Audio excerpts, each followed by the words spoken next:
Hello students, welcome back to my channel. आपका अपने channel पर स्वागत है। आज के हम इस वीडियो में इन्फरेंशियल स्टैटिस्टिक्स को कंटिन्यू करेंगे और आज हम बात करेंगे सेंट्रल लिमिट थ्योरम। और इससे पहले मैंने अपने चैनल पे इन्फरेंशियल स्टैटिस्टिक्स से रिलेटेड 2 वीडियो मैंने ऑलरेडी अपलोड किया हुआ है। अगर आपने अभी तक नहीं देखा है तो आप देख सकते हैं। उसके अंदर मैंने काफ़ी डिटेल में बताया हुआ है कि पॉपुलेशन क्या होता है, सैंपल क्या होता है, डिफरेंस बिटवीन पॉपुलेशन सैंपल क्या होता है, सैम्पलिंग के टाइप क्या होता है, और एक एक्सरसाइज भी मैंने ऑलरेडी कराया हुआ है। तो स्टूडेंट, आज की हम इस वीडियो में बात करेंगे सेंट्रल लिमिट थ्योरम। तो स्टूडेंट, अगर मैं सेंट्रल लिमिट थ्योरम की बात करूं तो सेंट्रल लिमिट थ्योरम की बात करने से पहले भाई आप लोगों ने प्रोबेबिलिटी में नॉर्मल डिस्ट्रीब्यूशन पढ़ा होगा। तो यहाँ पे जो सेंट्रल लिमिट थ्योरम जो है ना, ये क्या कहता है कि जब हम पॉपुलेशन में से कुछ सैंपल को कलेक्ट करते हैं और जब हम उसका फिगर बनाते हैं, कर्व बनाते हैं, तो वो कैसा बनता है, नॉर्मल डिस्ट्रीब्यूशन के कर्व को अप्रोच करता है। अप्रोच करने का मतलब ये है कि नॉर्मल डिस्ट्रीब्यूशन के कर्व की तरह ही वो बनता है।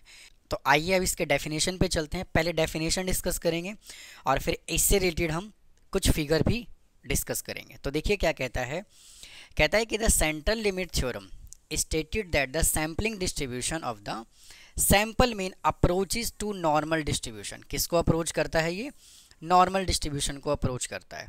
इस डेफिनेशन का मतलब क्या है? देखिए, अगर मैं यहाँ से प्रोबेबिलिटी डिस्ट्रीब्यूशन की बात करूँ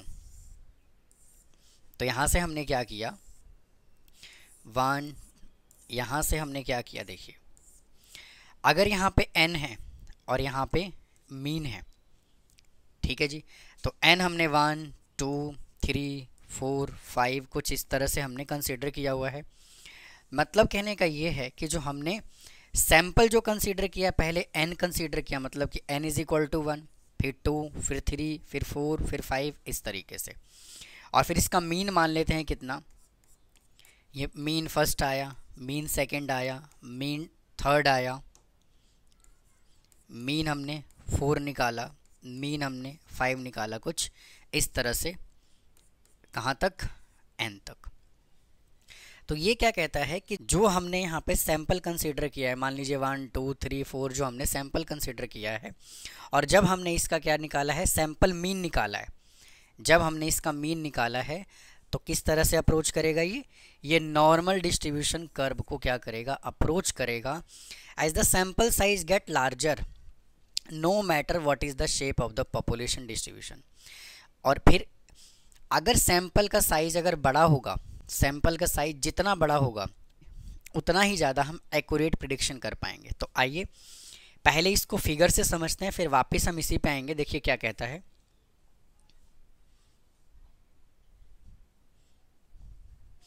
देखिए यहाँ पे क्या कह रहा है, अगर मैं इस फिगर की बात करूं तो देखिए अगर हमने एक डाइस को कंसिडर किया है, अगर हमने एक डाइस लिया है तो इसका मतलब क्या है कि कुछ इस तरह से आपका फिगर बनेगा।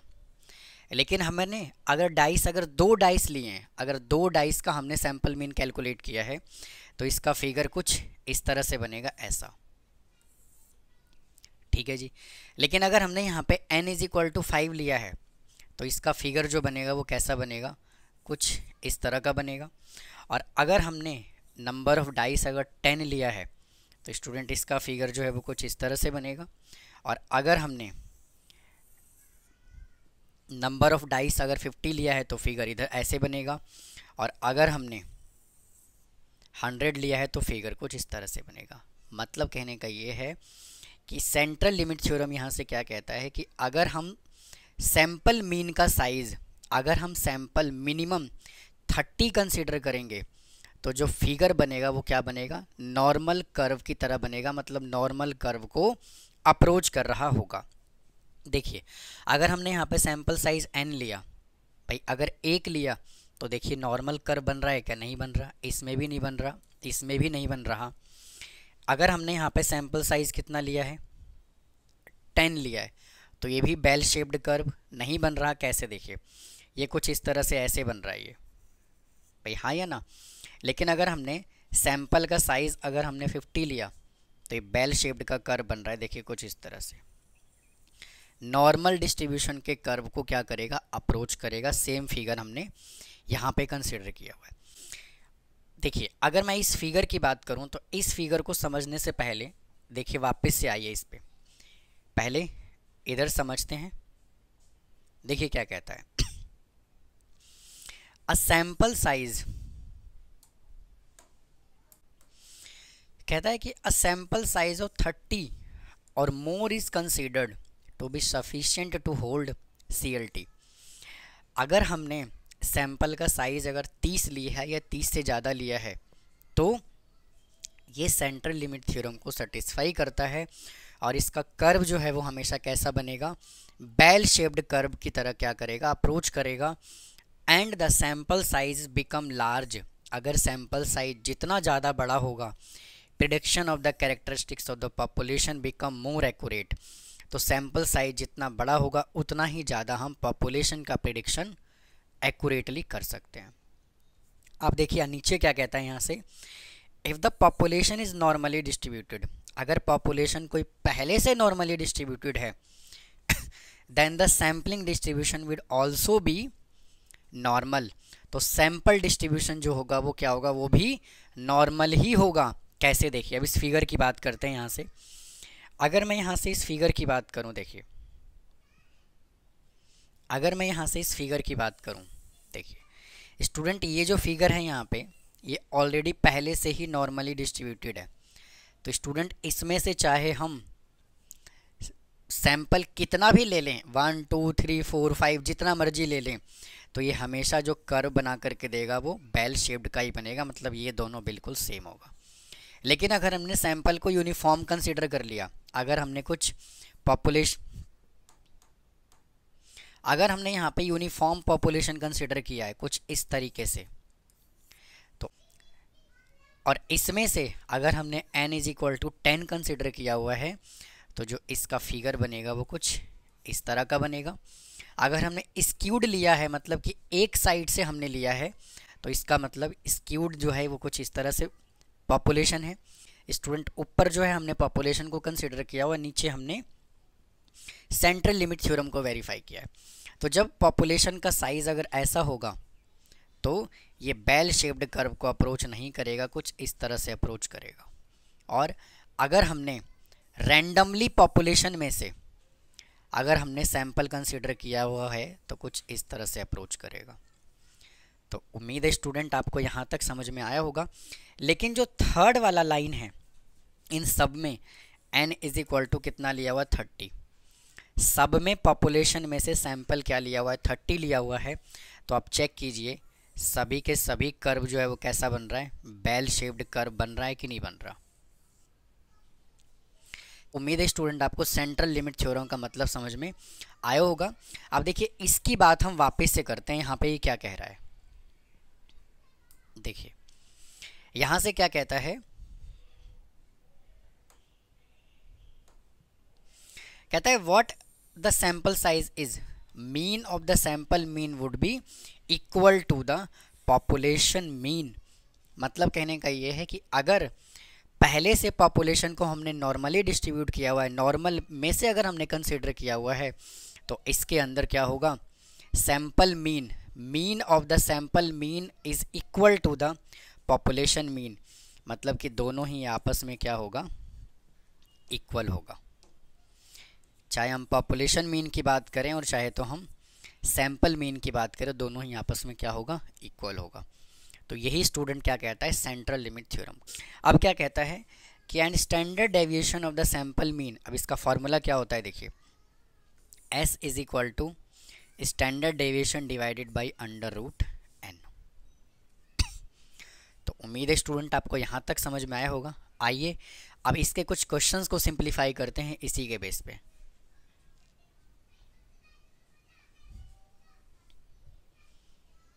देखिए यहाँ से फर्स्ट क्वेश्चन क्या कहता है, कहता है कि the average weight of water बोतल इज़ 30 किलोग्राम। एवरेज वाटर बोतल का जो वेट है वो कितना है, 30 किलोग्राम है। मतलब कि ये हमें कितना गिवन है, पॉपुलेशन गिवन है, पॉपुलेशन का एवरेज गिवन है।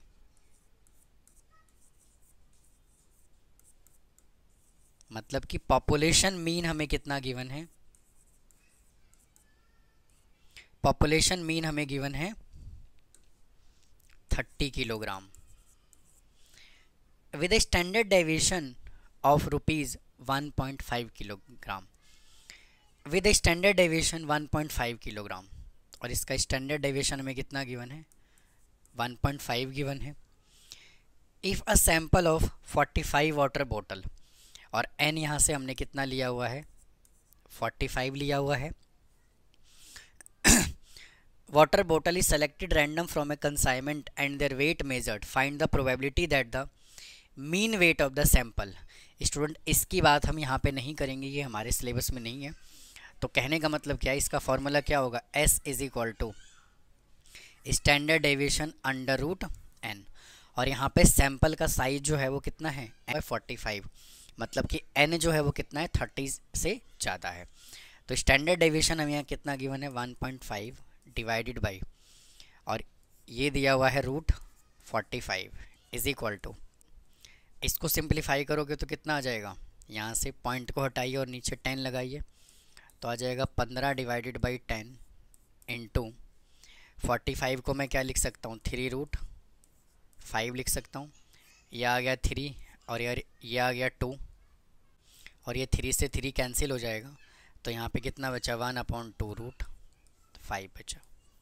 इस तरह से अब देखिए इसके सेकंड पार्ट पे चलते हैं। सेकंड क्वेश्चन कहता है the record of the weight of a female population followed a normal distribution, it's mean and standard deviation is 65 kilogram and 14 kilogram.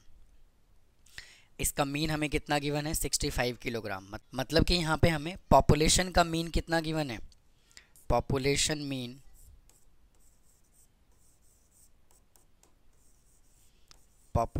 Mean जिसको हम म्यू से रिप्रेजेंट करते हैं, ये हमें कितना गिवन है 65 किलोग्राम। फिर कहता है and the standard deviation 14 kilogram, standard deviation given है 14। If the researcher consider the record 50 females, और यहाँ पे n हमें कितना गिवन है 50 गिवन है, 50 females, then what would be standard deviation of the chosen the sample. तो वापस से S इज इक्वल टू क्या फॉर्मूला होगा, standard deviation divided by under root n, standard deviation given है 14 और ये कितना गिवन है 50, तो 50 का यहाँ पे आ जाएगा root is equal to 14 divided by 5√2 is equal to 14 divided by 5 into 1.414, और इन सभी वैल्यू को जब आप सॉल्व करोगे तो कितना आएगा 1.97। आइए अगले क्वेश्चन की तरफ चलते हैं। देखिए क्या कहता है कहता है कि the record of the weight of a male population follows the normal distribution and standard deviation are 70 kilogram and 20 kilogram respectively. ये क्वेश्चन स्टूडेंट बिल्कुल पहले की तरह ही है। अब यहाँ पे हमें पॉपुलेशन मीन कितना गिवन है, यानी कि म्यू उसने हमें कितना दे दिया 70 दे दिया, और स्टैंडर्ड डेविएशन हमें उसने दे दिया 20। If the researchers the record found 50 male, और इसके अंदर एन हमें कितना दे दिया उसने 50 दे दिया, तो what is the standard deviation, बिल्कुल इसके पहले जैसा ही है। फिर कहता है कि sample distribution the sample mean is formed, population mean हमें गिवन है 60 किलोग्राम, तो पॉपुलेशन मीन हमें कितना गिवन है 60 किलोग्राम, यानी कि म्यू हमें कितना गिवन है 60, and standard deviation is 9 kilogram, standard deviation हमें गिवन है 9 kilogram. What is the expected value and standard deviation if sample size is 36, और एन उसने हमें कितना दे दिया 36। तो यहाँ से S is equal to student formula क्या होता है, स्टैंडर्ड डेविएशन डिवाइडेड बाई में अंडर रूट n। तो स्टैंडर्ड डेविएशन इसका गिवन है 9, और ये आ जाएगा यहाँ से 36 का root is equal to 9 divided by 6, इसको सॉल्व करोगे तो आ जाएगा 1.5। तो ये था स्टूडेंट सेंट्रल लिमिट थ्योरम क्या होता है, काफ़ी डिटेल में मैंने आपको समझाने की कोशिश की।